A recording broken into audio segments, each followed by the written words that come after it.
Welcome to the Blackburn End Podcast. What a weekend. There was great finishes. We're unbeaten in the league and there's goalkeepers making great saves. We can get used to this, can't we, Rovers fans? But let's get into these headlines. So Rovers see off Bristol City in a 3-0 victory that left the fans purring. It's Yuki at the double with two superb goals that make it 5-5 for him. And it's back to the future as we fall in love with another low knee. I'm sorry about that pun. I just wanted to put a pun in there. I'm not on my own. I've got my man, Mark. Mark, have you seen finishes like that at Ewood Park before? Not since I saw Thierry Henry grace Ewood Park's pitch. No. But you had a good weekend? I have, but I'm a little bit unnerved. I was stood there watching the game, and at 1-0, I didn't feel it was in any doubt. And as a Rovers fan, we always expect the worst. We always think we're going to make it difficult. You think, oh, we need to take our chances. It'll bite us on the bum. And I never had it. I just had this feeling of calm and serenity. And that's unnerved me in itself. It's weird. It's one of those where you think the end is nigh, kiss your kids on the forehead. That's it. The world's ending. This is not normal. I mean, I had an absolute carnage of a weekend. It was my daughter's birthday last weekend, and she's 8, and she had loads of 7 and 8 year old girls round for a party and a sleepover. That was carnage. And then I tell you what, 10-year-old lad this weekend, his mates came round. They are animals. I tell you what, a group of 10-year-old boys are absolute animals. So I was trying to watch football this weekend. I was trying to decorate his room and all of this, and all I could hear was wrestling and screaming. And I was just thinking, parents are going to be calling me saying, "Why's my son got a black eye?" So yeah, but it was all made better with obviously playing Bristol City at home. You said that it was great for us to get that revenge result for Dan. He was filmed last year at the Bristol game looking extremely angry.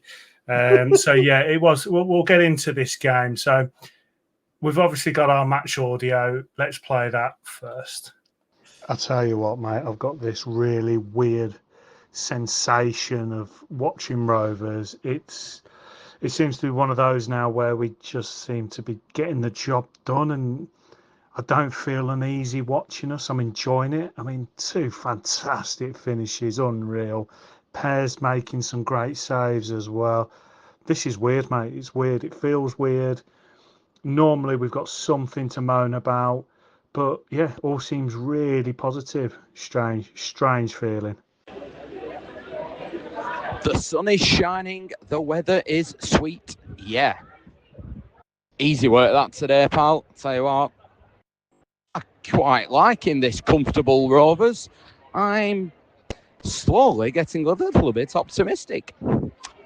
I might have to keep a lid on it, because at the minute, I'm confident we're going up by Christmas.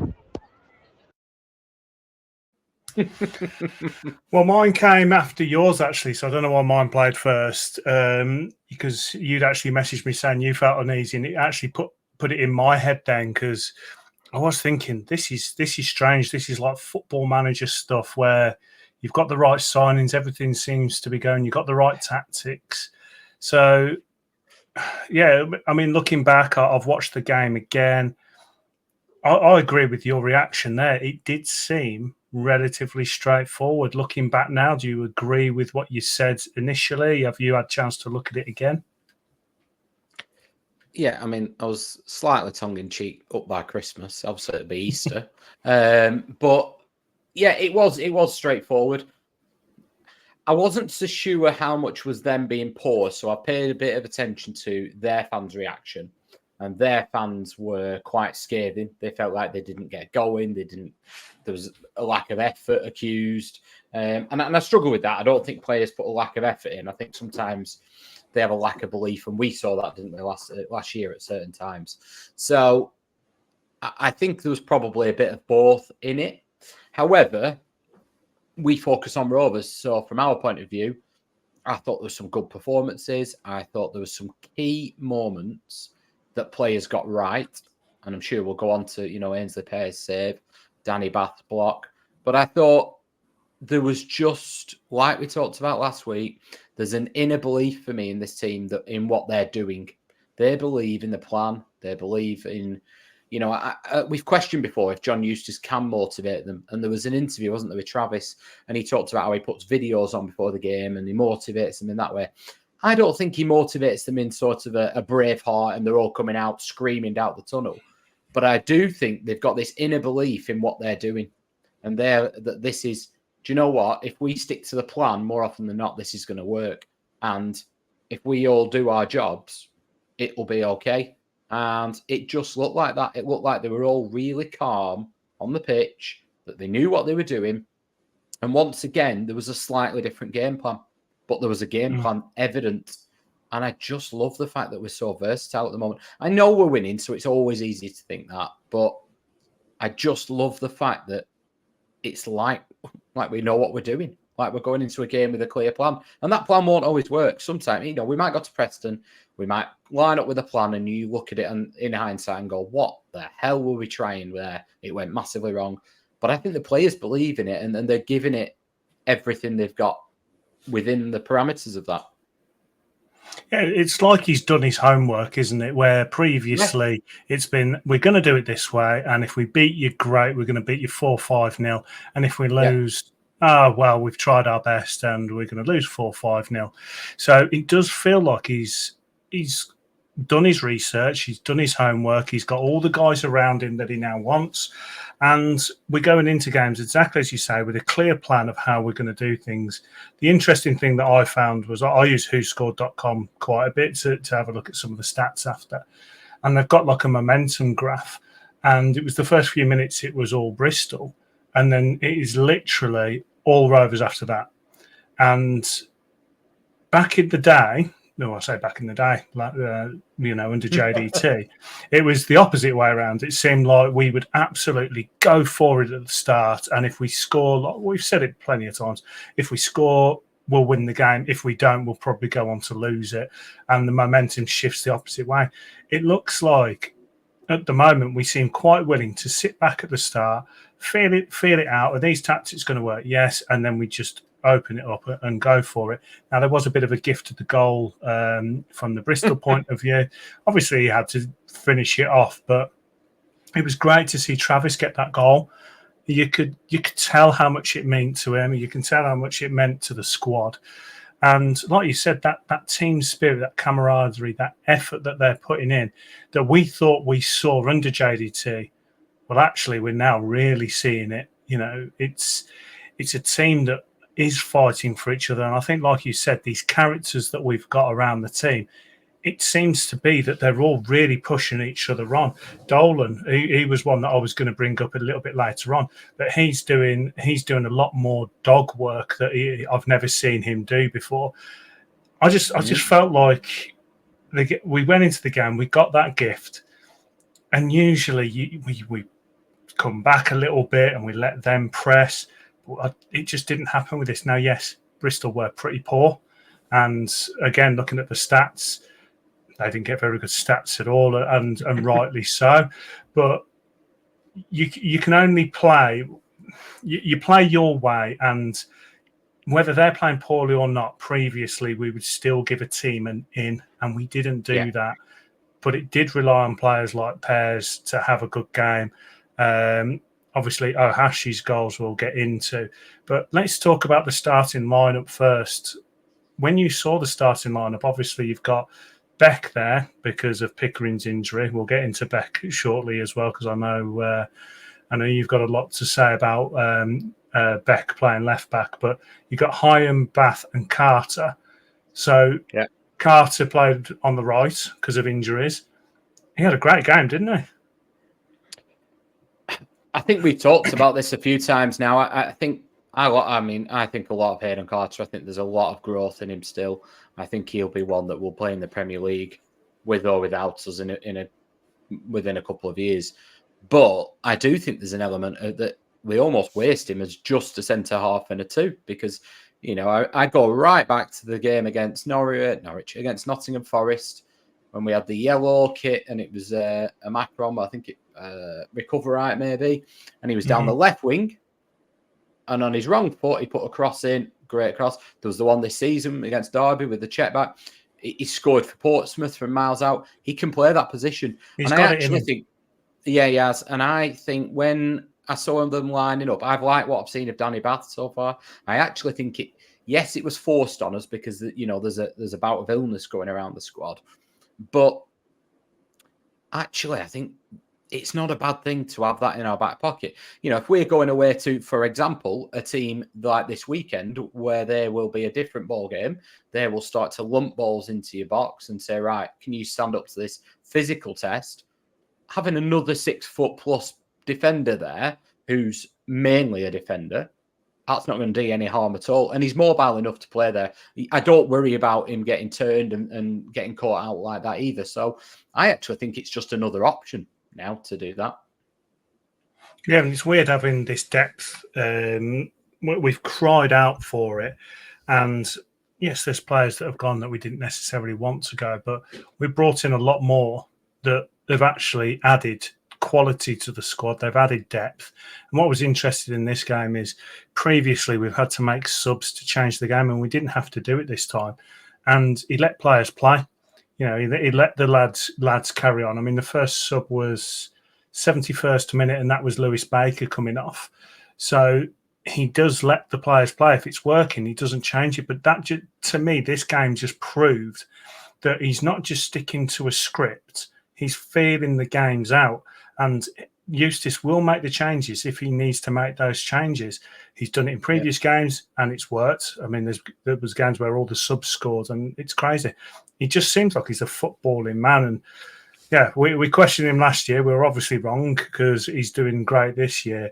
Now, one player that did make their debut, a full debut, was Baker.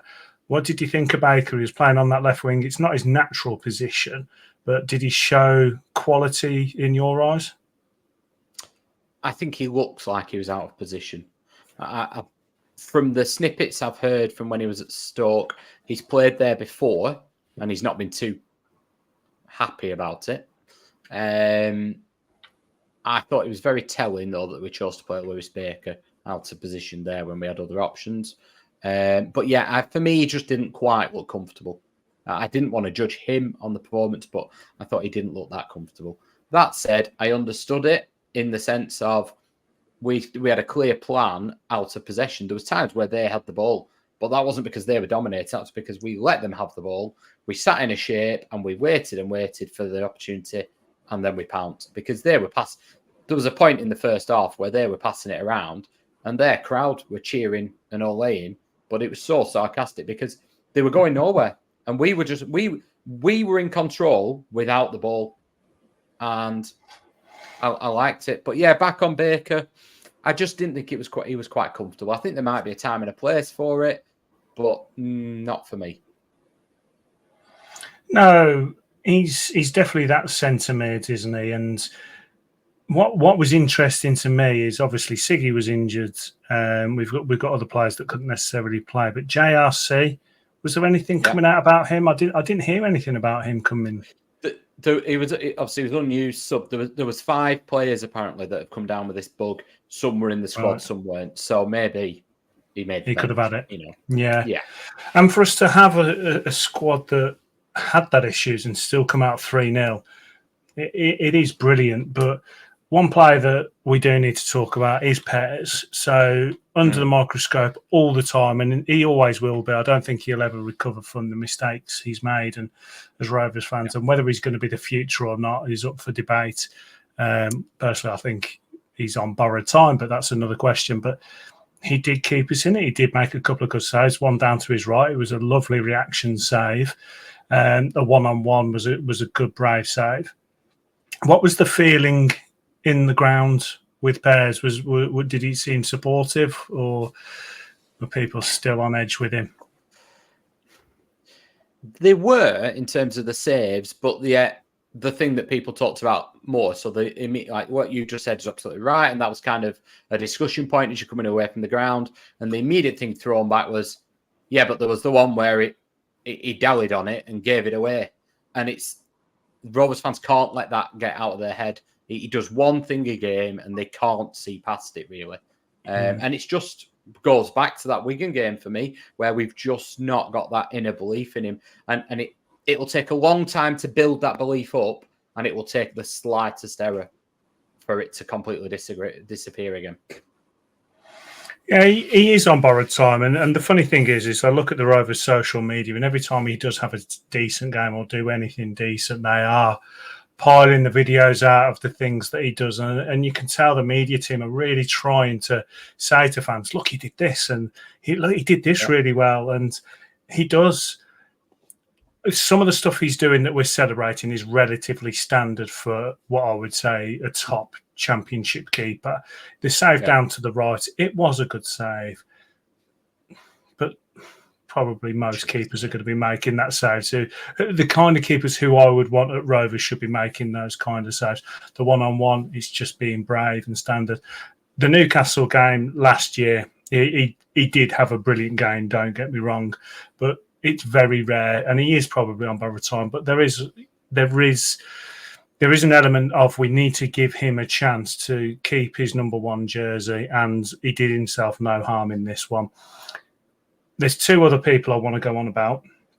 Obviously, Beck and Ohashi, which we'll get into. Was there anyone else? We saw Campbell and come on the 76th minute, so he did have a bit of an opportunity to show his qualities. Tijon came on at 89th minute, I think it was. So he didn't have much chance, but was he the third youngest player in history to play? Yeah, so it was great to see him. And then obviously Cozy, Dewberry and Buckley came on very late. So we're not going to talk about those ones, but Campbell, do you feel like he came on and looked like he was going to give us any quality at that point, or was it just a case of just getting his legs warm? I think it was getting his legs warm. You could see with his touch, there's a level of quality there that is probably a bit above people on the pitch. I almost think it's akin to when Bradley Dack came back after his injury, and you could see the quality of the touch and the vision, but it wasn't quite coming off yet. He would just look way off it in terms of fitness. And boy, not so much fitness as in running wise, it was just that ring rust. Speed. That quickness. Yeah, he was playing a ball and you could see the thought process, but the execution of it wasn't quite right. Yeah. But you kind of presume that's because it's just rusty. That's all it is. There was a couple of times where the ball had got fizzed into him and it was just glued to his foot immediately. So you can tell there's quality there. Yeah, when I saw that, I was very chuffed because I've got a real good feeling about Cantwell, as we all have. And the way I saw it was like you. Say again. I was just going to say, I did worry at one point when he was right next to the Blackburn end and he tried a Rabona that he was going to turn into David Dunn at Birmingham. But yeah. Now I trust him not to do that. But I think, like you said, that when it came to playing the ball, there's a difference between speed and quickness. He's not a fast player, so I don't expect that. But the quickness, we are going to expect, and that is the getting the ball, moving it on, doing what he wants to do in a very quick manner. It's the kind of thing that I want from Dolan, actually. But Cantwell, you can tell he's got that quality, and it was great. But we have to talk now about the man of the moment, 5-5, the new hero, the legend that is Ohashi. Can you remember someone scoring 2 goals as good as them for finishes at Ewood Park for Blackburn Rovers? Nope. We were all discussing it. We were all trying to come up with even for us, against us. I can't remember somebody scoring 2 goals like that with either foot. And I can't remember just 2 finishes. So we even narrowed it down and widened, and said 2 finishes like that. No, I can't. There will be, and I just can't remember them. I mean, I remember Shearer getting hat tricks galore, and he scored one against QPR from, it felt like 40 yards out, and it smashed the bar into pieces. Yeah. And then he'd scored another, where he turned and it was a good finish. But beyond that, no. I mean, I remember Bellamy scoring the odd screamer. Pedersen, obviously, 2 guy, but I don't remember 2 in a game from the same player. There was a Fulham game, wasn't there, where Pedersen scored a volley and 2 guys scored a volley. And that's about the only thing we could really come up with. Can you remember? I couldn't. I mean, we wrapped our brains, didn't we? And for me, it's the old FIFA term of finesse shot, isn't it? It wasn't. Yes. They weren't battered. They were just placed. It's like you couldn't have gone and placed these balls any better. And just the way the ball travels in the net, there's something about that. Yeah. There were 2 absolutely stunning goals, and we are going to get into Ohashi in a bit more detail on the topic. So I don't want to talk too much about it, but it got you off your seat, didn't it? Like sometimes when a goal goes in, you're just like, great, we've scored, and like, let's move on. But this one, you just had to live it again, like through the replays, and similar with the Weimann one against the Dingles. You just want to see it over and over because they are such beautiful goals, and people were open mouthed, weren't they? Yeah. Oh, and that's it. There's certain reactions to some goals, aren't there? You get the goal that you, the last minute winner, and there's just that roar. There's some goals that you either go on and it's in unison and then a finish. This had the net noise, that wonderful noise that the net makes sometimes. But then equally, particularly the second one, it had a noise that you don't normally get from a goal, where it was like, whoa, and then a cheer. It was just like people just couldn't quite believe it. And there's a video I've put on, and there's a little girl about 3 rows in front, and she's just every one of us absolutely encapsulated. And it was just like, whoa, like what's going on? It was just, he's fast becoming a Rovers legend. I think if he didn't play another minute now, he'd be talked about for years to come. Well, I did say that my bold prediction was Gay, Ohashi and Cantwell are going to score more than Gallagher did in his whole career. So it did my prediction a whole world of good. I was astounded, and the quality that he's showing was fantastic. But we're going to get into the fan reactions now and have a look at what other people said. But before we do that, there is one last player I want to talk about, and that is Owen Beck. So why are we loving Owen Beck so much? What is it about him that we love? I think Rovers fans love fullbacks more than any other club I've ever known. We just love that player who can get stuck in, who's up and down, who's got quality on the ball. And Owen Beck's just all of it. I think the fact he came in against Burnley and he put such a good performance in helps. However, I mean, you've discussed this. He just reminds me of Stephen Warnock. And Stephen Warnock was what we loved in a fullback. He's just got everything right now. I'm not saying he's the best fullback in the world, but you can't see an obvious weakness in his game. He looks like he enjoys it. He gives 100%. He dives into tackles. My big worry with Owen Beck is, I thought when he was arriving, he's 22. Yeah, he's got in the Scottish Team of the Year. But how good is he going to be? What's the point in bringing him in? Is he going to be an upgrade on Batty even? Is he going to be an upgrade on Pickering? He's certainly an upgrade on Batty, and it's allowed Batty to go and play football on loan. But at 22 and at Liverpool, you're thinking, he's probably not going to make it at Liverpool now. I think he's started that well that any hopes of signing him are almost disappearing, if I'm being honest. That's my worry now, and I have fallen in love with a loan player, and it's happening again. Well, we thought that Van Heck was going to be one for us, and now he's playing week in, week out for Brighton. So, Tosin, we knew was probably destined for bigger things. But like you say, 22, if he's not at Liverpool's first team now, the chances are he's not going to be. But as you said, he's started so well. Now, it has only been a couple of games, so we don't want to go too far ahead of ourselves. But if this trend continues, a low-end Premier League side are going to be looking at him, and Liverpool are probably just going to let the lad go. And like you say, we're not going to have that opportunity. I just hope it's not a James Hill situation where he's gone in the winter. I want to make sure that if he does well, he's with us for the season. And that's my concern. I think if he carries this, like I say, it's 2 games, but the way he started, it's not like a striker who's just on a bit of a run of goals, but there's no substance behind it. I am a bit concerned, if I'm being honest. Andy Robertson gets injuries. Liverpool are playing. They're looking at the future. We know that Andy Robertson's on his towards the end of his career, and they are looking at other options. They've got Tsimikas, but I think that they're going to look at the way Owen Beck's playing and say, well, let's get him back here until the end of the season and have a real look at him. Got to remember, Arne Slot's there. He's probably never really looked at him. He's almost playing too well right now. That's my worry.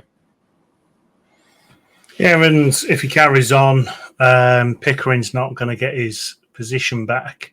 We're not in the Carabao Cup now, which is obviously normally where these players get the rotation. So FA Cup doesn't start till January. So the chances are, injury aside, Pickering's not getting that position back. No. And then if that happens to a loan player that you're not going to keep, Harry Pickering's not a young... I know he's not old, but he should be an established player now, shouldn't he? And through no fault of his own, he's going to lose his shirt right now because obviously he got a knock in a game he shouldn't have been playing him. And well, quite rightly, if you're playing as well as Owen Beck is, you don't give the shirt up. And out of everyone, we have got a very professional squad by the looks of things. Everyone seems to be, it's all for the greater good. So I don't think he's necessarily going to whinge, but the trouble is if, and we are completely getting ahead of ourselves. It is September. But yeah. Say Beck does continue this run of form and he keeps his position and then does get recalled, then you've got Pickering coming in and trying to get back up to speed at the level that we need him to for a few games. And we're left kind of in a bit of a bad situation. But no, he had a brilliant game. The tweet that you put out on our Twitter, everyone agrees that we have all fallen in love with a new loan player. But it's good. We've had some great loan players over the years, but we've also had some absolute dogs. And if you're going to bring a loan player in, I want him to succeed because if he succeeds, we succeed. You know, I wasn't a fan of Tyler Morton. Leighton Clarkson was pretty terrible, but generally, but obviously we had Harvey at it. Now we've got Beck from Liverpool. We haven't had anyone else from Liverpool succeed, have we? Well, you've got to remember the stunning 20-minute cameo of Billy Koumetio. Well, see, he slipped my mind. So it is nice that they have come in and they've done well. I get what you're saying. I completely agree. I just hope he does really well, but they don't recall him.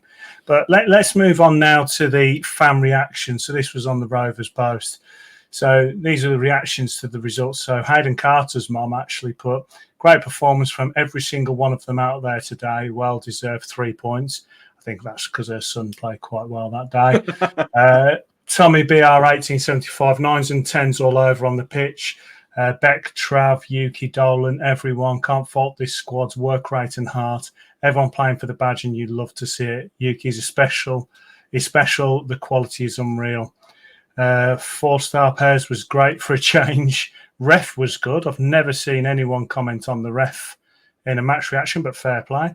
Yuki Ohashi was dynamite. Compliments to the recruitment team, something we will get into.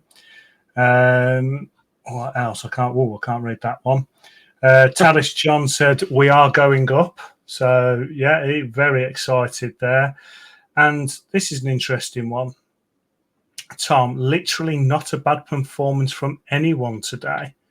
Do you agree with that? Didn't see anyone play bad at all. I didn't see many mistakes. No. There was no bad performance. No, I thought Baker looked a bit unfair on where we're playing. He looked a bit unsteady. That was about as far as it went. There was a comment that, from in the stands that the sun was shining, the pitch looked good, there was no injuries, no bookings, clean sheet, scored 3 goals. Unnerving. We had literally nothing to mourn about. There was nothing to mourn about. And for Rovers fans, that is weird. I'll be honest, there's a couple of people around me who do nothing but mourn, and they were quiet, and a couple left about 10 minutes to go. I think they were like, well, I don't know what to do now with myself because I've nothing to mourn about. I'm going. Yeah, it was, yeah. Well, one last one here. Someone put an extremely efficient performance, and I like how they've said that. Good word. Yeah. Yeah. And we put out the 3-word reaction. Mark, what's your favourites? Yeah. Rico has put Ohashi, spelt as in O''Hashi, Ireland's finest. He's trying to see if he's got an Irish passport to get him in the Islands team. Loved it. Bunch of geezers we had from Oldham. Fat West said defo going up. Nailed on. We have had Louis Grant saying ensure Dolan signs. Callum Robinson, bonkers, bloody brilliant. I agree. And then we've got things like Derek, who's up next? Fresh Prince of Moikler, I'm turning Japanese. And then we had Owen Charnley, who also put a wonderful mailbag question in, but he added, dare we dream? Well, Mike, dare we dream? I don't like to jinx things, you see. I've jinxed things in the past. It's bit me on the bum. I don't really want to do that again. I'm just enjoying the moment. Okay, well, we'll end it then. So I think my three-word reaction would be enjoy the moment, I think, right now. I like that. Well, the one and only Juice, obviously a long-time friend of the pod, Yuki's weak foot.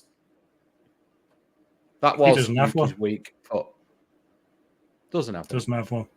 And have you seen the clip of him with Kevin Gallagher in the... So Rovers are doing a Jack's Kitchen now where it's £15 in, pie, peas, gravy, and a pint. What more do you want in life? And you can see the players warming up and you can go in after. And sometimes they'll have an ex-player pop in and things like that. And Ohashi came in after the game. And Kevin Gallagher got him to... He said, if I do the commentary, will you do your celebration again? I just love Ohashi. So Gallagher does the commentary. This is just in this like lounge. And Ohashi goes, yeah, okay. Then gets down and there he is, betting his ball out. Like, oh, I love him. He's definitely a character, isn't he? When you look at him, you wouldn't expect him to be like this because he looks quite prim and proper, very disciplined. But he's actually got a side to him, hasn't he?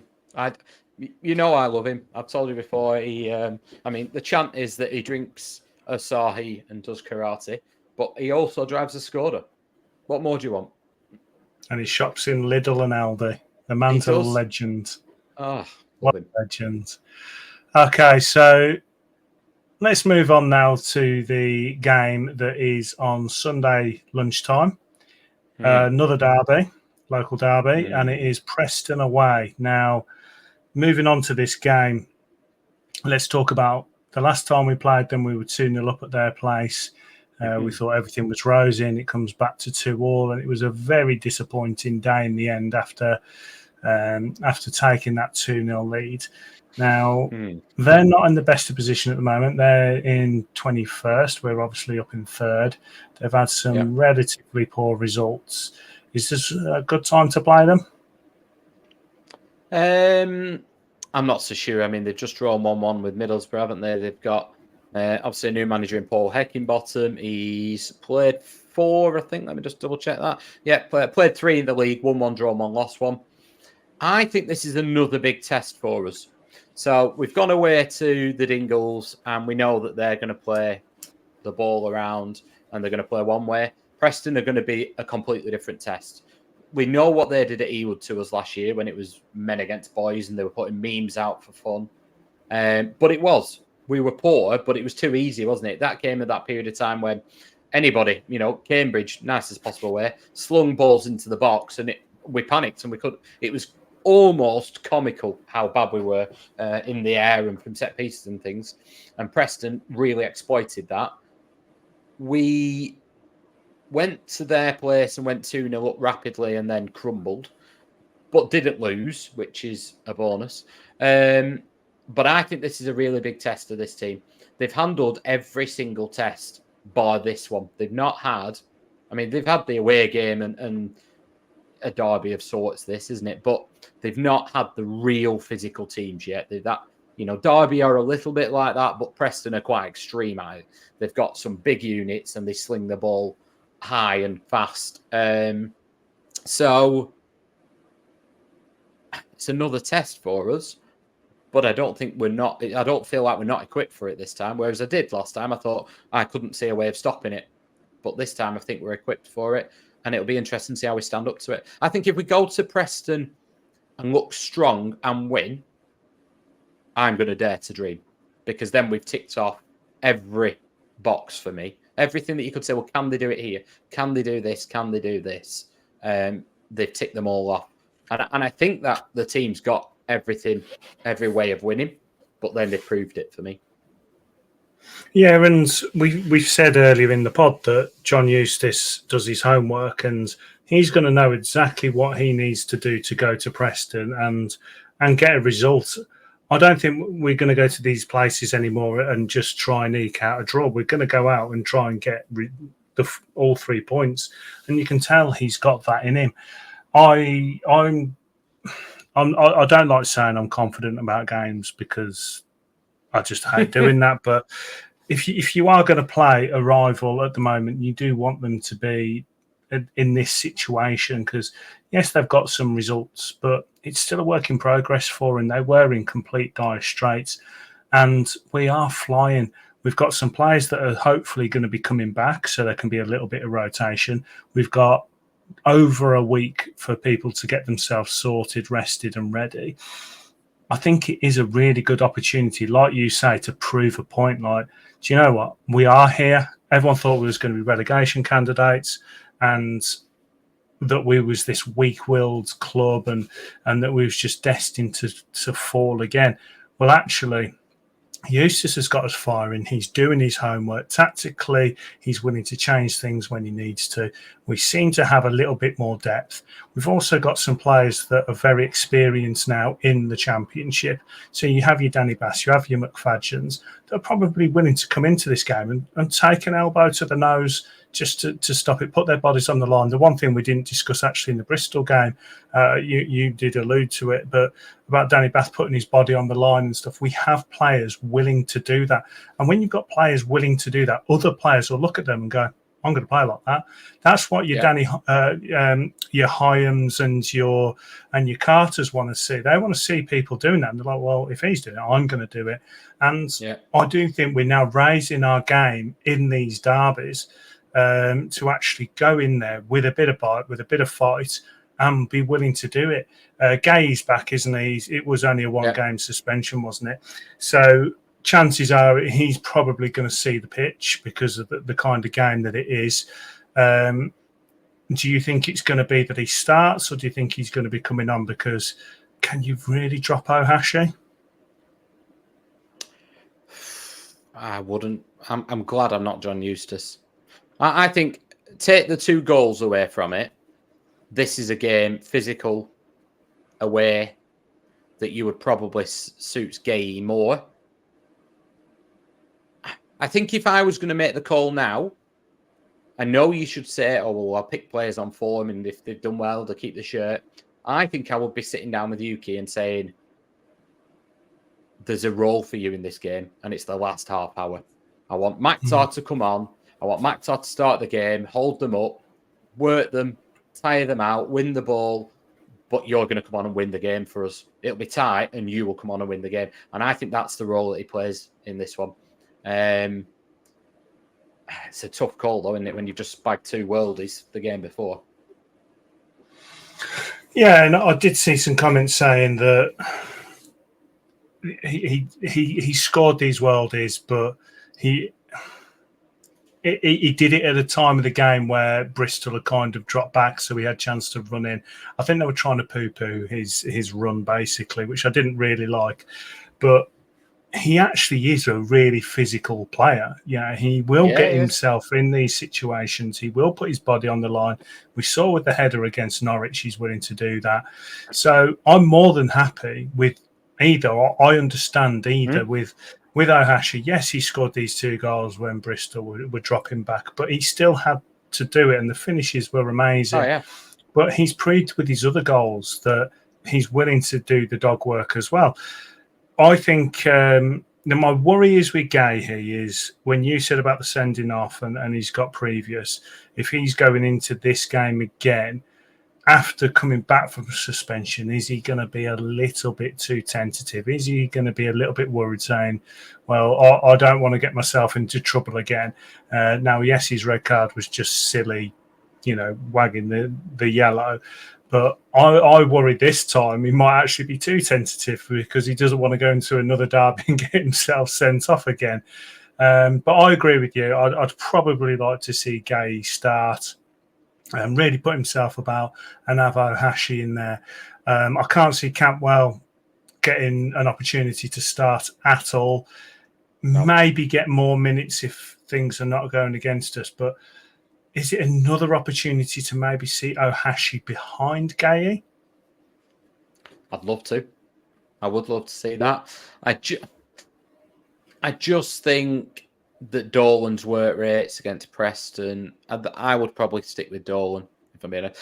The only change I would actually make, and it was very, very harsh, I'd bring Gay in for Hashi with the last 30 minutes in my mind, and I probably would take Lewis Baker out and put in Andy Vyman. And I think it was interesting that he played Hedges on the right. He's not done that all season, but McTar wasn't playing. So the reason that they're obviously on the natural wing, if you like, when Hedges have been on the left, is for that early ball into the box. Now, Ohashi has proved at Norwich, like you say, he's good in the air, but that's not really what his game's about the majority of the time. It's an option for him. So it was interesting that it was the other way around on Saturday. That will probably dictate if Gay plays, Hedges will probably go back to the left. But I think the players will be looking forward to this game. There's been times where we've been going into games going probably a bit nervous and, I don't know if we can do this, or worrying about the opposition. I actually think they'll be going, this is going to be a good atmosphere. And I think they'll be properly looking forward to this game and well up for it. Oh, you can tell they're enjoying it, and you can tell that they've got this belief, and that comes from a multitude of things that we've discussed. And it's nice that we're going into these games and we're not nervous. No. Yeah, we can lose games. We get that, but us as fans, we're looking forward to these games. It's not just the players. Us as fans are looking forward to them. We're enjoying watching Rovers again. And yeah, okay, we had that Blackpool one that was a bit dodgy, but that was just because of its timings, I think, with the Burnley game coming up, and that's just me making an excuse for the lads. But I'm gonna do that as a supporter. I'm quite excited now about playing these kind of teams, and I'm quietly confident we're gonna go there and put in a performance. Me too. So when it comes to this game, how much does this game mean to the fans, Preston? Because we've obviously got the big one. How much does this one mean to our fans? In terms of the opposition, I'm not that fussed. I'll be honest. If they don't seem to like us very much, but if Rovers finish first and Preston finish second, I'd be really happy with that. And Blackpool third, that'd be great for me. However, it's when you take 5,000 fans, isn't it? Albeit only down the road, you take 5,000 fans, comes an expectation of a level of commitment and a performance level. When that drops below, that's when you struggle with it. But in terms of Preston themselves, to be honest, I look out for obviously our result first, and that's my main result. But I want Preston to do quite well. I don't want them to finish above us. But I have no hatred towards Preston at all. I have no malice towards them. Whereas those down the road, I'd happily watch them crash and burn to some extent. Not out of existence, because I want to play them and beat them. But Preston, I don't. Preston, I'd love them to get promoted as long as we did as well. What about you? Yeah, I mean, I've got family from Blackpool, Preston, over that way. They don't actually go the other way towards Bolton and Burnley, thank God. So I've got family members that do support them. So, yeah, I want them to lose just to annoy my family members. So, yeah. Oh, fair enough. Yeah. So, moving on from the Preston game, obviously we'll review that next Monday night when we record, ready for the Tuesday. Make sure, obviously, you're all liking, subscribing, passing on the podcast, because it makes a big difference. And if you can do that right now, that'll be fantastic. It's just below. You can just see it there. Just there. Yeah, just press that. And, I feel like a big time person doing that, like pointing. Yeah. Okay, Mark, all right. You've got a quiz for us? I have. So this tees up our retro rover later on. And just so you all know, I don't tell Mike the answer, so he's playing along with you. I never walk alone, even after I flew the nest. As a rover, I was loved so much, I got Player of the Year. After a while, I became a villain, though. But not before I tamed some lions. So I never walk alone, even after I flew the nest. As a rover, I was loved so much, I got Player of the Year. But after a while, I became a villain. But not before I tamed some lions. There we go. I think I've got it, and it just reminded me how much I hate Aston Villa, which is great. Okay, good quiz. Put your answers down below if you get it. So we've only got one topic this week because we've got quite a big mailbag, but we want to talk about our signing of Ohashi. So we've discussed about this. He's had a full season in Japan. Well, he's had a lot of games in Japan. He's come across. He's had next to no pre-season with us, and he's hit the ground running. Why do you think that's happened? Is it more he's just suited to what we need? Is it his general quality? Or is it because he's had all these games? I think the truth probably lies somewhere in the middle. I think he's definitely benefiting from not just playing games already. I think he played, 22 games, but he had 11 goals. So he was not just playing games. He's coming confident, isn't he? He's coming confident in his ability. And you know what it's like when strikers get on a roll. The fact he then scored in one of his first touches against Derby, lovely finish. But I think ultimately it's his finishing ability. So I think there's lots of things actually that Yuki needs to work on. And I think had he not scored yet, Rovers fans obviously, but would have quite a different opinion of him. I'm not saying I don't rate him, but when I watch his all-round play, which is difficult to separate from his goals, I appreciate, I think there's lots he needs to work on. And there's some little bits that I think, that's not great. But then his finishing ability is far beyond his all-round ability, but it's far beyond any striker that we've had for a bloody long time. And that gives him something that runs beyond just talking about his all-round game, because we've had Jordan Rhodes before who could finish in the air, he could finish with his feet. But the question marks around Jordan Rhodes, I remember Gary Boyer famously saying he doesn't do enough really as a team. So when you're playing him as his sole striker, he doesn't do enough. So they got him dropping deeper and holding the ball up. And then he didn't score quite as many, but he never looked quite natural to him. Yuki's all-round game in terms of his work rate and what he does for the team is pretty good. I think there's some elements of quality sometimes when he's holding the ball and some elements of his runs. Sometimes he's almost trying too hard. And I think he's not that intelligent with his pressing. And he kind of does it on his own and not the team. But his finishing ability is just extraordinary. And we've seen that with his heading as well. But it was very interesting. I listened to John Eustace's comments after the game. And he talked specifically about Yuki. And they asked him about, have you been surprised, his level? And he said he's a very, very good player. But what we have done since he's come in, we've given him quite simple jobs. So we've not overcomplicated the game for him. The team know their roles, and he fits into the team, but we've given him really simple jobs. Basically, press and stay within the width of the box. But his finishing ability is pretty extraordinary. And it doesn't really matter if his all-round game was non-existent like Rhodes to some levels. When his finishing's this good, you're actually talking about a player that would be going for £10 million, because this is not a flash in the pan. I'm not saying he's going to score at this level, but this finishing is a natural thing. These are not lucky finishes. They're not always just in the right place or it's come off him. These are quality finishes and different types of finishes. And that tells me that that's not disappearing. This is not, look, the quality of his finishing is not disappearing. And that's why I'm confident he will get 15, 20 goals this season, all being well with his fitness because he's played half a season. And that means that alone would get you, well, we talked about Smodic's all-round game, and he's gone for 10 million at, 28, 29? So he's just got the X factor that you need as a striker. You can't He's teach got those vision finishes. for me to make the right decision at the right time in front of goal. I mean, that little dink for his first goal, not many strikers at this level will be doing that. Not many strikers will have that ball fired into him to be able to take a touch and think to myself, right, I'm going to dink it over the keeper in this pressure situation after, just coming on.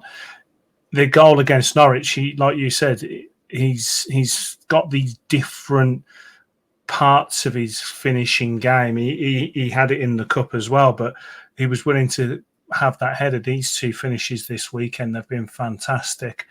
I think for me, it's his movement and positioning and knowing where to be. You can tell he's got something about him. But the other part is Eustace is using him where he needs him and sparingly. So when he needs a rest, he's not just constantly playing every single minute of every single game, like keep going, you'll get a goal. He has been used at the right times, and that's what's good. And this is where we go back. And this isn't just a John Eustace loving, as it's been recently, because we're having all these results. But he's making the right choices at the right time. So like you've said previously, Gay comes off the bench and people get worried. But you also get the same with Ohashi. So you can start one and bring the other one on and it changes the game. But Ohashi coming on, because he's got that little bit of energy and a little bit of movement, players that are tired after dealing with Gay for like 60, 70 minutes, just tired dealing with him. And then Ohashi comes on, he's got that movement and he's got that quick ability to have that quick finish. It's really good, and he is coming on at the right times. I just think it's really good man management. It's knowing the players, it's knowing what you've got and how to use them. So I think that's the first thing. The other thing is he's very disciplined. You can tell he's disciplined. Now I know that I've known a few Japanese people, and they are, the way that they are brought up is to be very disciplined, very respectful, look after themselves, and you can tell he's got that. You can tell he's got this energy he uses it in the right way. It's not just so I know what you were saying about the press and knowing when to press and when not, but I think that's all part of being in this league. But he has got this energy. You can tell he's got this athleticism about him where he will get himself about. Is he massively quick? No. Is he massively strong? No. Is he that big? No. But he's using what he's got really, really well. But ultimately, it is that positioning and it is that finishing. Yeah, and I think what you can't teach a striker, I mean, we've talked about Sam Gallagher having all the things you need, apart from the things that you need. So he had all the physicality, but he couldn't finish, and he wasn't calm in front of goal, and he wouldn't get himself in the right positions. Well, that is stuff that Harry Leonard gets in the right positions. He's just natural to him. He's not yet calm enough in front of goal. But imagine learning off Yuki Ohashi and seeing you don't need to leather the ball.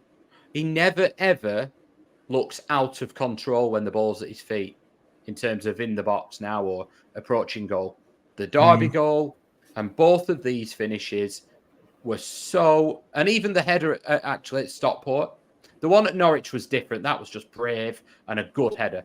But if you look at the finish against Derby, there was a dink that he was so calm and he knew exactly what he was doing. He was in control of that situation. Everyone else were panicking. The defenders were sliding in. He was calm and he was in control. Stockport, the ball came across. He knew he just needed not too much on it. I just need to guide that into the corner. And then these two here, he's just got a calmness that he knows what he's doing. And to be able to curl the ball, and like you said, they were almost passed into the top corner, perfectly into where they needed to go. You can't teach that. You cannot give somebody a cool head in those situations. No, it's like he's surgical and precise, isn't he? It's like, you know, I don't want to compare him to De Bruyne, obviously that's stupid. But when De Bruyne puts that ball just straight through a few people, he has that vision to do that. It's like that on a lesser level, obviously, where he's just got that vision of, I know where everyone is. And I know that if I just do this little dink, that's all I need to do. I know that if I just cut inside and just give it a nice swipe of the boot and put a bit of curl on it, he's going to come back in. It's going to go there. He's very surgical and very precise with the finishes so far. Massively. And when you're coaching strikers, what you tell them to do is obviously to try and lower their heart rate, just calm themselves down as they're going through on goal. But you watch how many professional players, when they have loads of time, miss because they've got too much time. People talk about that's because they're in their own head. But actually, what you're supposed to teach them to do is make sure that their stride length is right. So when they're running through on goal, slow it down. He doesn't need teaching that. He does not need teaching it. It's just, well, maybe he's already been taught it, but I don't think you can teach that. I don't think you can teach somebody to be that cool, to know what they're doing. And let's be honest, professional footballers are better than everybody even imagines. If you go to watch them in training, I would imagine if we went to watch Rovers in training, Dolan, Hedges, Sigurdsson, Leonard, right down to the under-18s, if you give them the shots that Yuki was taking at weekend, will probably hit the target 8-9 times out of 10. In a match, that figure will drop to 2 or 3 because it's all mental, and that's what separates good players from amazing players. And he's got, I'm not saying he's on the level of De Bruyne, I'm nothing like that, but in terms of his finishing, he's got the ability to replicate what he does day in, day out on a pitch in a match situation, and that is gold. Definitely. And he's a new hero. Between him and Gay, we've got some great options now, and I think they do. It's weird because I feel like they're a partnership without having the partnership because they work well. It's like a tag team. You know, they're tagging each other in and out. So these are going to go down as our 2 favourite partnerships that didn't really play together because they are tagging each other in and out. And it comes down to, like I say, Eustace and the coaching staff using them at the right time, and they're getting their rest when they need to get their rest. So whilst he has played loads of games, he's not playing every single game for us. And like we said, going into the Preston game, chances are Gay is probably going to come back in and he's going to get that little bit of a rest and then come back on. And he's already a legend in the making. And you're not wrong. The social media team are absolutely loving it. X is loving it. So, but put your comments down below. Why do you think he's doing so well? Because we've got our opinions, but and everyone else has theirs. But he's definitely a cult hero in the making. Massively. And people have asked, is this something that he's replicated in Japan? So I've just brought his stats up here. 22-23. He played 23 games in the J League, scored 13 goals. Last season, he played 22 games, scored 11 goals. This season so far, he had 22 games and 11 goals in the J League. He's now got 4 in 5 in the Championship. My one concern with him is in the seasons 22-23, that the amount of games he played was 26. It was 27 last season, and he's now up to over 30. So he's played already more games than he's ever played in a season. So we do need to just be mindful of that and be careful that we don't absolutely burn him out. But, you know, he's currently averaging 1 goal every... Well, what's he on? My maths isn't that good, Mike, but yeah. He's doing pretty well anyway. Well, I wonder if he's going to get up to Gestead levels of That's goals per minute. That's what I'm wondering. Once he gets to 10 games, Mike, you're going to have to include him, and he's So we'll go through the stats again. And just so people know about the stats, I've actually worked out goalkeepers. It's going to be one that I'm going to go through eventually. But since 2020, since 2000, I'm going to go through clean sheets of goalkeepers, and there's some interesting stats with that one. But we'll do that one in the future. But right now, we're going to get into the mailbag. So we've got the email address, theblackburnend@gmail.com. But obviously, we do put out the tweet that you can reply to. But yeah, try and use the Gmail because it's quite good that we can have it all there. And one person that did use that was Andrew Verdon, who said, do you think the appointment of Rudy Gestead was a factor in what so far has been the best transfer window in a very long time? Now, we were singing the praises of Broughton doing his work. I think now looking back at me talking about Broughton, I think it was more in hope that things were going to come good. I do think that Broughton had certain restraints on him that obviously Mark may have heard in the forums and things like that he can't necessarily share and other things. But Rudy Gestead has come in. He has signed some good players that have started well. How much do you think he's a factor that this was the best transfer window? Or do you think there's more to it? I feel a little bit sorry for Greg Broughton because he was working with restraints. I think things changed, didn't they, where they'd set themselves up for the transfer window and then things just massively changed on them. But he had to take gambles to some extent. You know, they talked about that when they came in, that they went for the tried and tested options really with Smodics and Britain in that window because they were short on time, and then they were going to make some calculated gambles. Well, Bartron, Stad and Sigurdsson, I think I'm right in saying every single one of the last 12-month signings have now gone back, wherever. So that tells its own story. But Rudy Gestead's contacts book has been used. You can tell that. I think John Park's a big thing. You know, John Park was lauded for his signings initially when he was with us.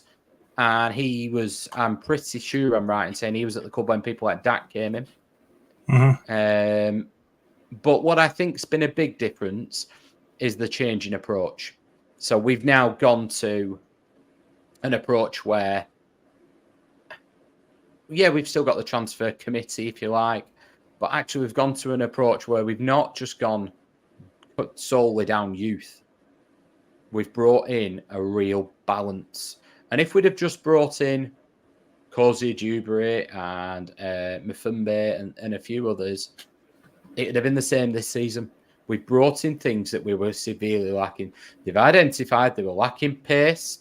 They're probably not finished bringing pace in, but Kozia Dewberry in his little snippet looked like he could bring that. They brought in power, but they missed experience. And we all said it. And to be fair, Yondal Thomason was crying out for it last year, every single week. And I felt so sorry for him because he wanted Danny Bath.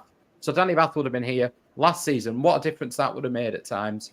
So I just think that there's this joined up thinking now and a sensible approach. But equally, there is no way on earth that Rudy Gestead's contacts book have not had an influence. You know, I think Steve Waggett talks about players that Rudy used to play with are now in similar roles across Europe. And he must be using his contacts book there. Must be. You know, Yuki Ohashi's, they use Y-Scout, they use other data platforms, don't we? We know that, all clubs do, and they filter it down. And for those of us that play Football Manager, it's not dramatically dissimilar. It's got stats in of XG, goals, things like that, and then they filter it down until they get to a player that they think we can afford. Then they watch the video clips of him, and then they come up with a list of 20. Then they go out and watch them. Then they do some research on their character and would they be interested in how much? And then they draw a list up of, we want this one, then this one, then this one, then this one. So, yeah, he's going to have played a massive factor. But, you know, you look at Anil Ahmedovich, I probably butchered his pronunciation there, but he's gone to Sheffield United. They absolutely adore him. We agreed a fee for him, didn't we, if you think back? And Sheffield United came in and just completely gazumped us with wages. They talked about that. I remember Thomason being really disappointed with that. So we did find these players before. It was just there were quite a few restrictions. However, I just think the transfer approach was a bit narrow-minded last time, whereas it feels rounded now. Yeah, I mean, I can't add anything to that. I think that was a great answer. It was very concise, and I think the point you made as well about Rudy Gestede having a nice telephone book to be able to go to people. I think the other thing as well is we can go to the likes of Brighton, the likes of Liverpool. We've helped their young players, and the other thing as well is the Adam Wharton deal. We're proving that we can get players in that we can say, right, come to us, do the job. We're not going to stand in the way if you want to make the next step. And letting Adam Wharton go and letting Schmodix go, it just proves that we are not the kind of club to be putting a kibosh onto people's careers once they get to us. So you can go to Campwell and you can say, look, you know, Villa wanted you for 40, 50 million, and now Rangers are trying to get rid of you. Come to us, rebuild your career, and look what we've done for Schmodix. You know, we're not going to step in the way. Let's all win out of the situation. I don't know if people have watched the Sam Allardyce podcast on the Under the Cosh, but he explains that's how he got some of his players. He just went to them and he just said, look, come to us. This is what we've done in the past, and we won't stand in your way. So I think there's an element of that. The stars are aligning at the moment where we felt like the world was against us because of this court case and money, but I think they were just biding their time for the right people. You said last year, the money's probably going to be there. It's just a case of we don't want to go and get rid of all of it in one go on one player that might not work out. It's about doing things intelligently, and Gestede seems to be doing that with the likes of Park and the recruitment team. And it just does feel like it's a sum of all parts kind of thing, which is why we've done it. Gay and Ohashi, they could have had really bad starts to their career, and we're sat here slagging them off. It's all right now, seems all hunky-dory because we've had a good start. All the signings seem to have played their part in that as well. So we're all really excited. There's a lot of time to go. We've got another January window. For me, it's the January window now because I don't feel like we've ever really strengthened in January. In fact, recently, it seems like we've tended to weaken ourselves. So I'm going to start getting excited come there. I also want to see some contracts signed. Now, if we can get some nice contracts for some of our younger players and get them signed, then I'm going to be really singing Gestede's praises. But yes, it was a successful transfer window, as it turns out. Bringing these players in, they seem to have done well. But now I want to see Gestede get some contracts signed. And it does lead on to another question that we've had from Cumbria77. Which one of our younger players do you feel would be poached next by bigger teams and why? Bit of a negative one, but who do you think? I think this ties in with your absolutely spot on there, Mike, and an absolute excellent point about Todd Cantwell. Todd Cantwell's not coming to us for money. He's not coming to us for a payday in any way, shape or form. He's coming to us to prove himself in the Championship. And yeah, if we get promoted, great. But then there's using us as a springboard to go on to something else. And not standing in players' way is a massive thing. But that ties into this question. Because what we don't do is we tell our youth players, yeah, if you want to go to Tottenham, no names mentioned, you'll probably earn 10 times what you're earning at Blackburn Rovers, but you'll get nowhere near the pitch. We will give you, if you're good enough, we will give you a route to, and Steve Waggett's talked about this a few times, that 100 games, league games, is a barometer as a player. If you play 100 league games in the Premier League or Championship, the stats of you playing professional football for a career are massively then in your favour, whereas we all know how many people actually make it out of academies. So at Rovers, what they're saying is, here's your pathway to the first team. We will give you that if you're good enough, and then we will not stand in your way. And that's how we are attracting young players from Rochdale in T-John's way, but actually from Man United's youth academy when they drop out, Liverpool's like Travis did, like Rankin Costello did. That's how we get them. It's not because they can't go anywhere else. It's not because they're coming here for money. They're doing it for those reasons. So in terms of being poached, well, Finneran was poached, wasn't he? I don't think that's a legal term we're allowed to use, but let's be honest, he's gone to Newcastle because financially he's probably right for life already. Phillips has seen the bright lights of Tottenham and his bank balance and has disappeared. He's now on Stoke's bench. Conor Mahoney, famously, is he at Barrow now? So I actually think the arguments for us turning around to our players and saying, go if you want, but are quite strong. And the fact we lost Finneran, but people forget we kept T-John. T-John signed a new deal. He's playing for England under-17s and Poland under-17s, and he's a striker. There will have been a hell of a lot of interest in Igor T-John. I know in Ash Phillips, when he was in England under-17 changing rooms, he was sat with players that are reportedly on over 10 times his wage. So when you're sat next to those people, how difficult, as a young person who might never make it, you might break your legs and never play professional football. You sat there and somebody's going, oh, I'm on 40 grand a week, or I'm on 4. Or those kind of figures. And that is what Premier League under-17s, 18s are on. So it must be bloody difficult to turn that down. So for Igor T-John to go, actually, no, Blackburn Rovers are the place for me.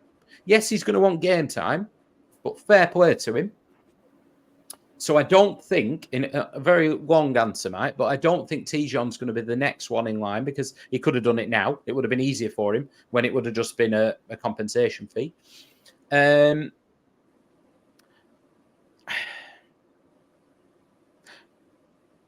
So I'm seeing this as two different kind of answers. You've got the ones which are relatively young, so your Hayden Carters. Yeah. And then you've got your ones that are very young, like your Durus and your T-Johns. Yeah. So the youngsters, you just never know.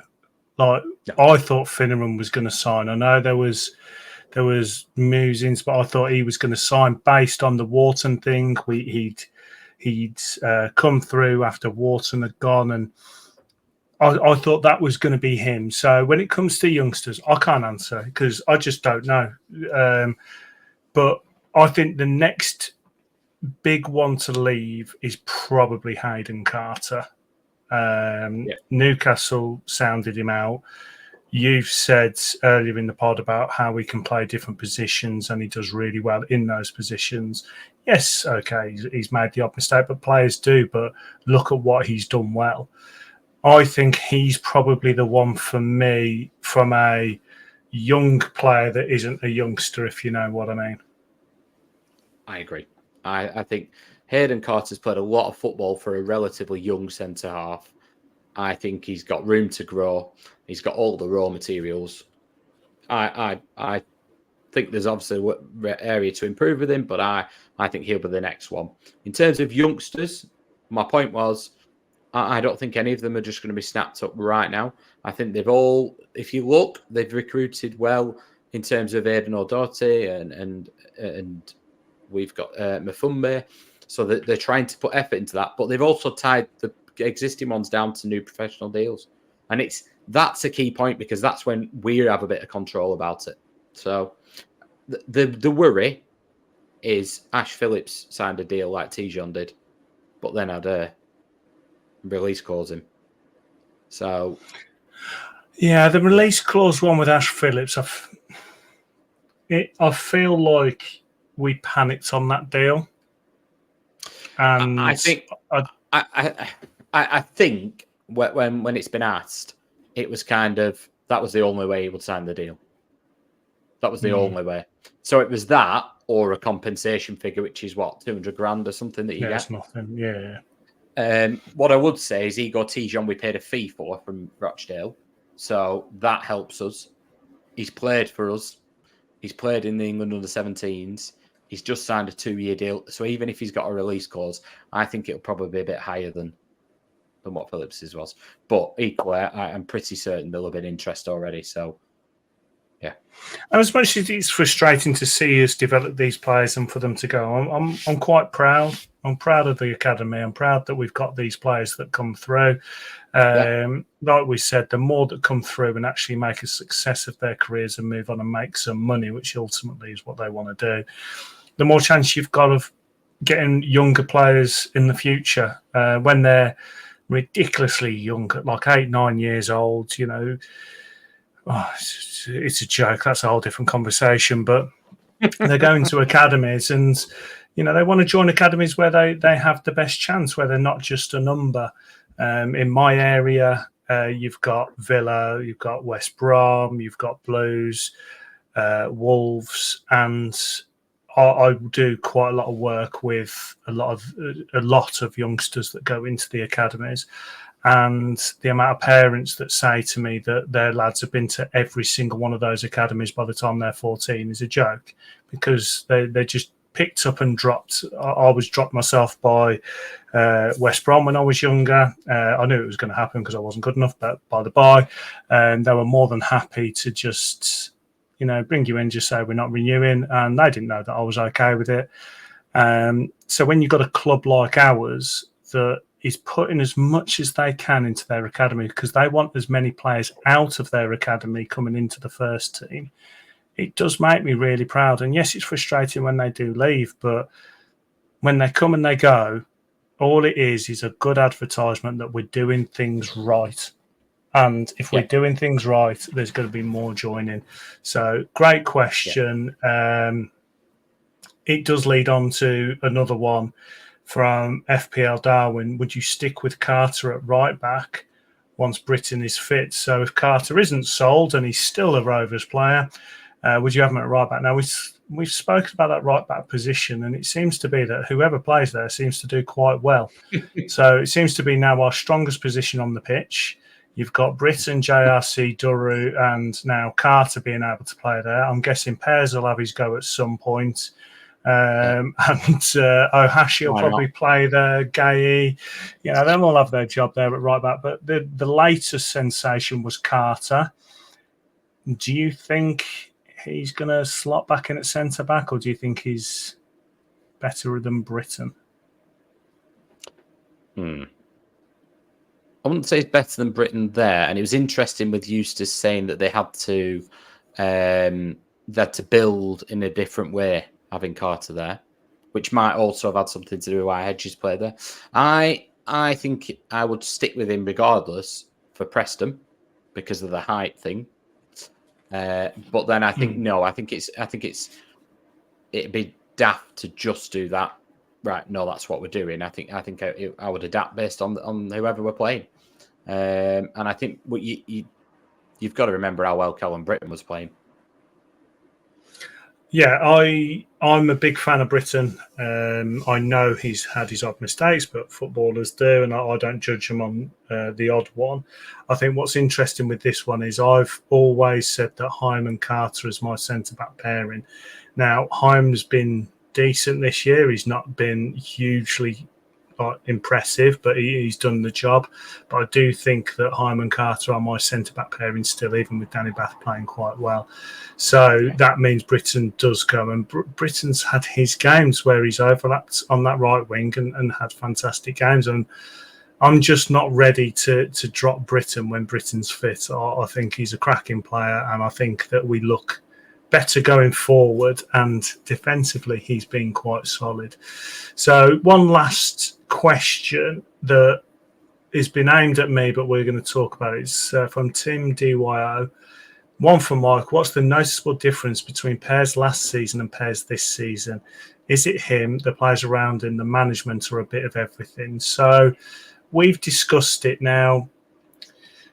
I'm going to do it more as Pears under JDT compared to Pears under Eustace. Now, under JDT, he was expected to do a lot with his feet and try and kind of play it around the striker by playing around the defenders. But it didn't seem like we was looking into that second level to get rid of the ball.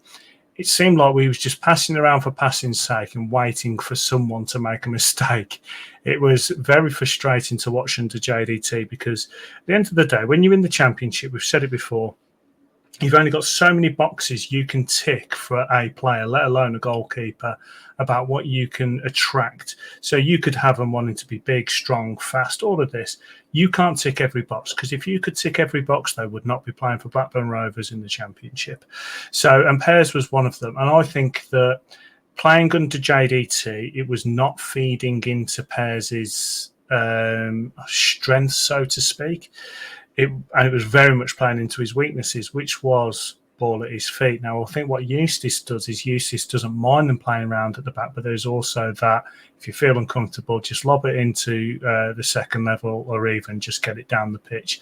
And I think that's given him a little bit more confidence on the pitch.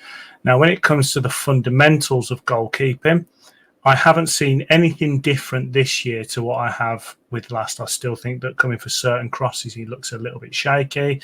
I think it depends on how the game's gone. Last year, he had some horrendous errors. This year, there's been the odd one that haven't really punished him. I'm not seeing enough from him to say that he is our number one going forward. I think he is on borrowed time. But generally, I haven't actually seen that much as a goalkeeper different from Pears last season to this season, other than his feet. And he has still given the ball away a few times. So, Mark, have you actually seen anything different with him? I think you've summarised that pretty well, if I'm being honest. I think he looks a bit more, not so much confident, but a bit more comfortable and a bit more assured. Yeah, almost like he's got the backing of JDT a little bit, of Eustace more than he did JDT, or the fans maybe, I don't know, or his back four. You know, I'm just having a look at the XG, expected goals against. So this season it's 1.35. Last season it was 1.52. So it's not massively different. He just looks like somebody who I felt last season he was almost, I mean, we felt like it, but he was almost worried about making an error. Whereas this season he looks like he's not as bothered, but he looks like he's a bit more comfortable in his own skin.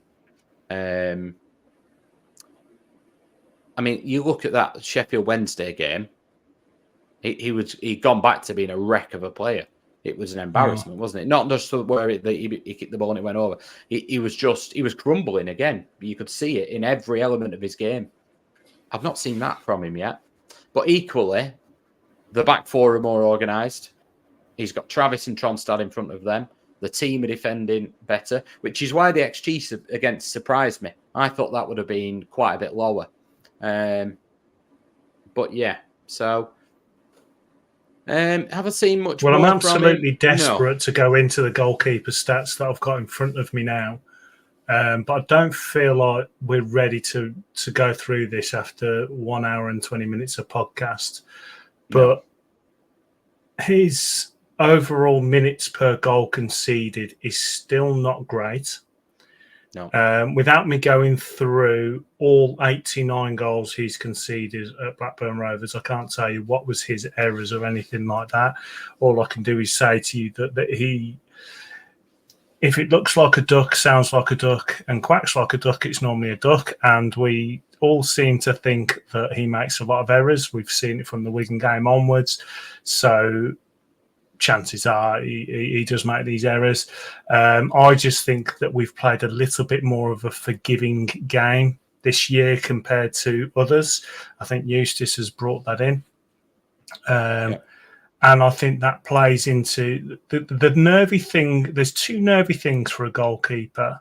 One, when the ball's at your feet, and two, when the ball's being lumped into the box.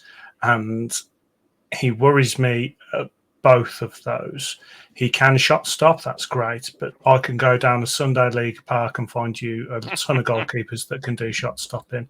The one-on-ones, I can go down Sunday League and five-a-side leagues and find you a ton of goalkeepers that are willing to put their head in the way of the ball.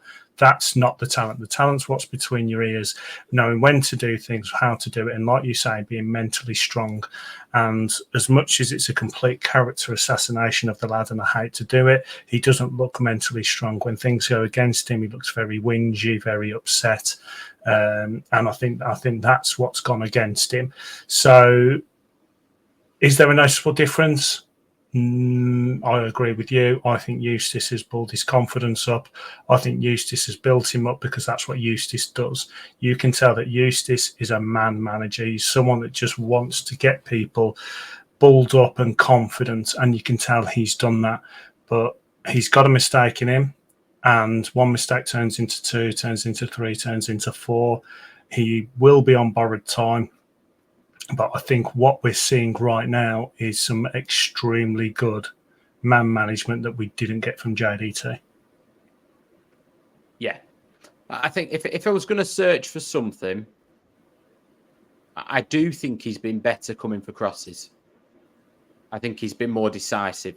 My criticism of him in that element last year was he seemed to be hesitant, whether he'd come, he'd go back, or he wouldn't quite come. And that delay cost him. I remember that famously against Sheffield Wednesday. The delay cost him. He seems to be a little bit more. I praised him for it against Burnley. He did one that weekend. He's coming and clearing the man and punching the ball and getting distance on it. So I will give him that. However, yeah, I agree with you. I think he's somebody that we still need to replace, and I think we will. Yeah, the thing is in sport, of all kinds of sport at all different levels, if you second guess yourself at any point, you've made the mistake already. If you're going to make a mistake, make it at 100 miles an hour. Just decide what you're going to do and do it. If you're going to come flying out your goal, don't stop and then go back, because all you're doing is putting yourself in no man's land, and then you can't do anything. You either keep going like Kaminsky did, and he ended up getting sent off in that game. But I mean, at the end of the day, I don't think they scored from it, did they? So he did his job.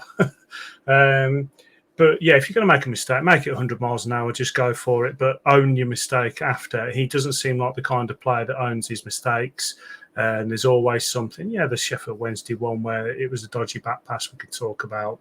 It was the back pass we could talk about. It took a bad bounce and stuff like that. But they were pretty horrendous errors, and that wasn't actually that long ago, So it's all fresh in the memory. But yeah, I'm glad the lad's playing decent, and I'm going to say decent, because I want him to have a career. I don't want him not to have a career. He seems like a genuine lad, but his future's not with us. So, but yeah. So that's the mailbag. But cheers, guys. There was loads of questions this week. We'll get to them. There was obviously a romantic getaway with me and you from Owen Charnley saying, how about planning the Blackburn End away day get together? Yeah, me and Mark are going to go to a nice spa together, I think, and have some champagne in the hot tub with each other. But no, loads of questions. We will get to some of them in later weeks, but it has been 1 hour, 28 minutes, and I want to hear the answer to the Retro Rovers. The Retro Rover, yes. So, I never walk alone, even after I flew the nest. As a Rover, I was loved so much I got Player of the Year. But after a while, I became a villain. But not before I tamed some lions. So, Mike, go on, I'll let you have your guess. Is it Stephen Warnock? Of course it is. After Owen Beck's performance, I had to dig Stephen Warnock out. So, I never walk alone, even after I flew the nest. Obviously, he was at Liverpool. As a Rover, I was loved so much I got Player of the Year. Yes, he did. Not the only fullback to get Player of the Year for Rovers in recent memory. After a while, I became a villain. Sorry, Mike, he did join Aston Villa, but not before I tamed some Lions because he did play for England while he was at Blackburn Rovers. Trinidad and Tobago, he made his debut. We'll not go into the ins and outs of why that game was arranged. I think that's well out in the public domain. But that's nothing to do with Stephen Warnock, and he got an appearance. So happy days. Stephen Warnock memories, Mike? Oh, just a great player. I mean, who did he replace? Was it? It wasn't Bjornaby, was it? No, it'd come after that. We had Olsen at that time, did we? I remember Olsen moved up the pitch, didn't he, at that point? Yeah. And he came under Mark Hughes, didn't he? My brain's not working right now. Bruno Berner we had at that point at some, but I'm sure we had somebody else. Who did we have? Kisnishvili.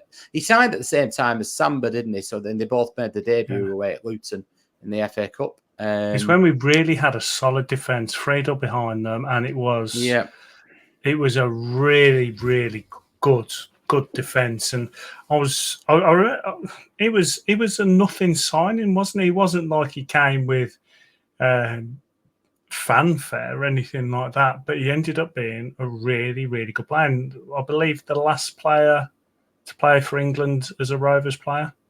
I think we did when we tried to work that out. I think it was, wasn't it? Yeah. Yeah. But he's just, I'm just trying to go back now to 2007 it was. But yeah, he signed, and again, a bit similar to Owen Beck in some ways. I thought, well, he's not made it at Liverpool, and so we were under Hughes. We were in Europe that season. We were a bloody good Premier League outfit, and you're thinking, well, is he going to be that good? Is he really going to be the future of our left back position, or is it just some cover? I'm trying to have a look at the first team squad.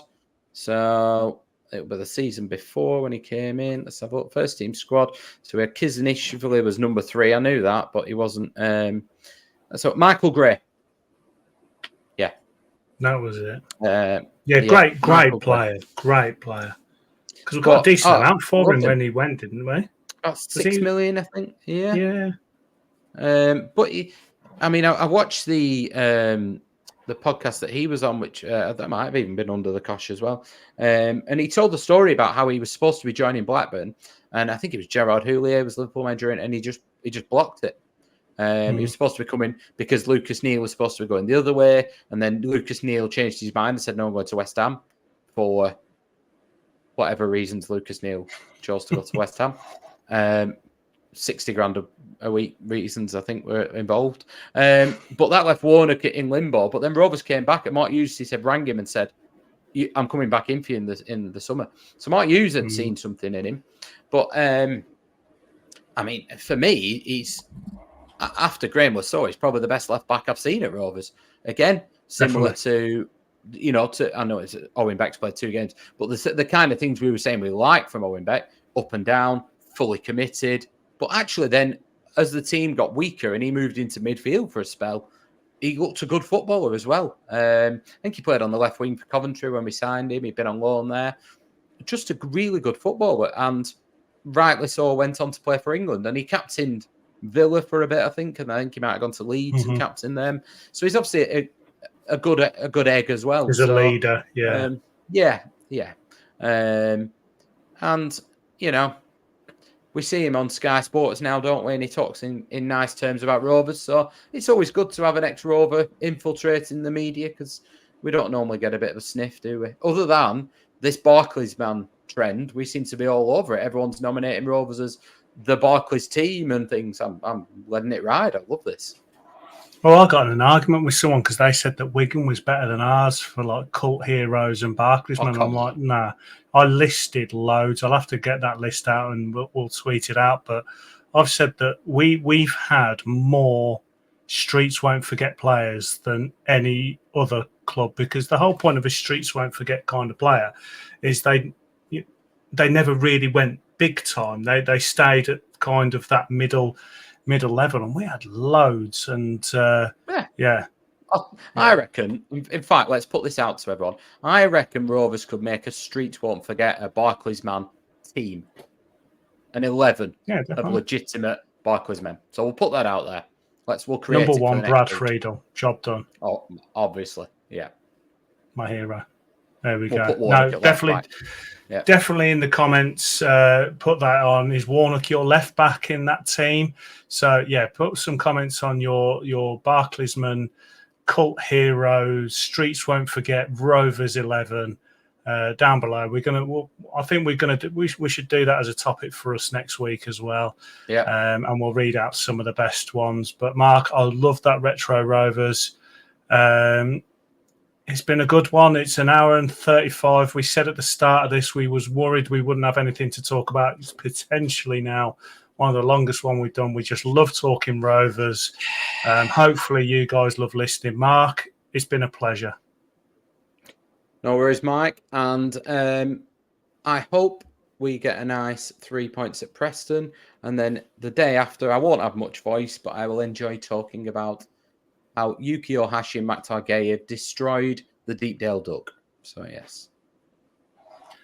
Mate, I hope so too. I'm enjoying this run. It feels like a bit of a dream. It's sad that this has been the case for Rovers, that it feels like it's been a long time that we can just be this positive for this length of time.